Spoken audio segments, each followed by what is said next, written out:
Ladies and gentlemen, good morning. Not a loud response in an early years. Good morning. Good morning. Thank you very much.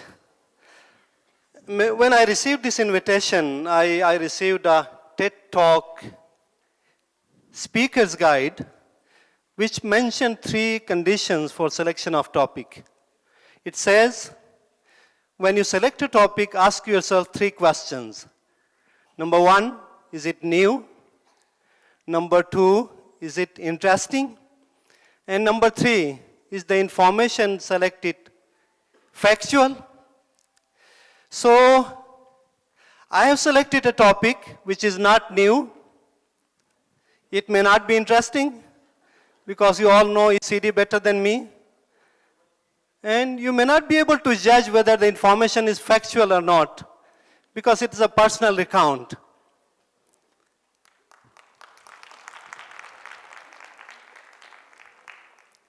So, in the first piece of information is that I am an ECD professional. Rather, let me reiterate. I feel, and sometimes I claim that I am an ECD practitioner. That's the right word to put. And not because I have undertaken any studies, not because I have any qualification, or I hold an authority, or I hold a position in ECD, but because of one thing. And that's that for the past 33 years, I have remained engaged with young children. Children who are 5 years old, or 3 years old, or 2 years old, and even a few months old. 33 years ago, when my elder brother died in a road accident, I got custody of 5 children. The eldest was 7 years old, and the youngest was just 2 months old. And this was a responsibility transferred to a 17 years old boy who was not trained, not qualified, had no experience of anything. I was not aware of the term like milestones, benchmarks, reinforcement, upbringing, development. All I knew was I was exposed to the family tradition of upbringing children. I had seen the parents taking care of us. All I had was the natural instinct of giving love and affection and belongingness that I had seen parents hugging us, kissing us, and that's what I could copy.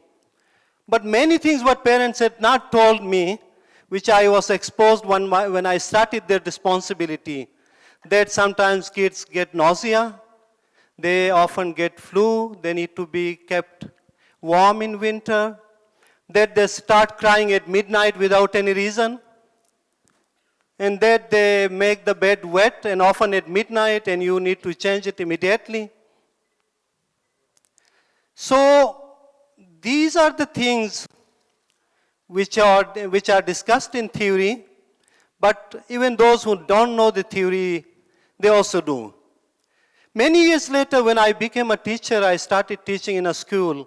I was exposed to a different facet, which was much different from parenting, where things were taught, where the focus was on certain competencies to be achieved, and where teacher had to act in front of a group of children in a particular manner so that they end up learn what the teacher wanted.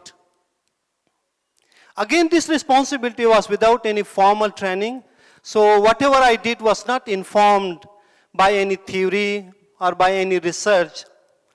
A decade later, when I had the opportunity to study education and get a Bachelor of Education degree and a certificate in education and a Master in Education and then another Master in Educational Leadership, all I learned was whatever I had been doing, that had a name in the literature, that it was a discipline, that it had theories defined, models defined, frameworks defined. I don't want to create boredom by talking about what I learned, about what I have been doing. Neither I want to talk about the frameworks and the theories and the models and the competencies I used to memorize to pass the B.Ed exam. And neither I want to talk about the big jargons I used to use as an educator, mostly to impress young teachers. So, in a nutshell, what the studies did to me, did they change the practice? Yes, but not very much. I think the studies did three things to me. Number one, they gave meaning to what I was doing.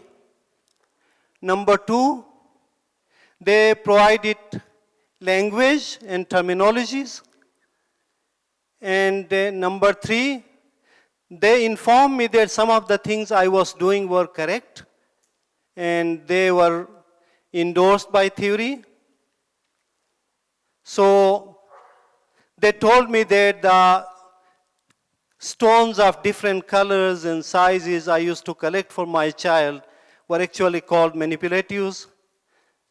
They told me that the ball I used to throw to my child to play with was actually strengthening the hand-eye coordination. They told me that when I was holding my daughter's hand to help her draw a straight line, actually I was working on fine motor skills or gross motor skills. So they gave meaning to what a parent used to do already, or a teacher used to do already. So now, when 33 years have passed, and the 2-month-old boy is now a grown-up man of 33 years and has already fathered a son who is again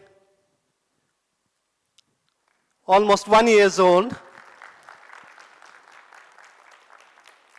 And the third generation is already in the childhood age. When I look back and reflect what I learned from all this experience and engaging with the children and also then studying some of it, that what did it mean. So I can summarize the learning into 2 R's. You should not search in a literature, you may not find. Relationship and responsibility. So in the remaining time, I'll be talking briefly about these 2 terms. These 2 terms are interwoven, interconnected, and interdependent. In every relationship, there is a responsibility, and in every responsibility, there is a relationship. And one is not complete without the other. Let's talk about relationship. Early years education has gone through decades. It has a history of even centuries when you ignore this term ECD, which is more recent. When you talk about the child development or learning about the child, it has a history of centuries. In these centuries, much has changed. The theories have changed. The practice has changed. Frameworks have changed. Models have changed. Technology has changed. Communication, media has changed. But one thing that has not changed, and that's relationship. Even today, to give birth to a child, you need to marry. Even today, the father and mother are older than the children. Even today, technology has changed, but that has not made any change to the breast of the mother or the sucking of the child, the warmth of mother, the devotion of father. And that will not change, and it will evolve as it is. So when we look back to what we are doing, in my opinion, all that is a relationship. Parenting is a relationship. Teaching is a relationship. Lesson is a relationship. Classroom dynamics is a relationship. Even the child in the first place is a product of relationship between mother and father. A relationship that nurtures at the juncture of pain and pleasure. So when we talk about ECD, actually we talk about relationship. What is parenting? Parenting is just a demonstration of relationship. When a mother cuddles a child to do the breastfeeding, she actually strengthens that relationship. When a teacher talks to the child with warmth and love and affection, the teacher strengthens that relationship. When a child asks questions, respond to a question, talk to another child, the child is building relationship with co-workers. And that social capital the child carries throughout the life. So when you look at this, in this entire scenario, relationship is not only a desired outcome. Relationship is a process. Relationship is a consideration. Relationship is a means to an end. And relationship is an end itself. What does a child do? A child manipulates things in a classroom. A child talks to another child. The child responds to the question asked by the teacher. The child interacts with the teacher. So what is the child doing? The child is maintaining a relationship. The child is strengthening a relationship. So when we build this relationship, for it the precursor is again a relationship.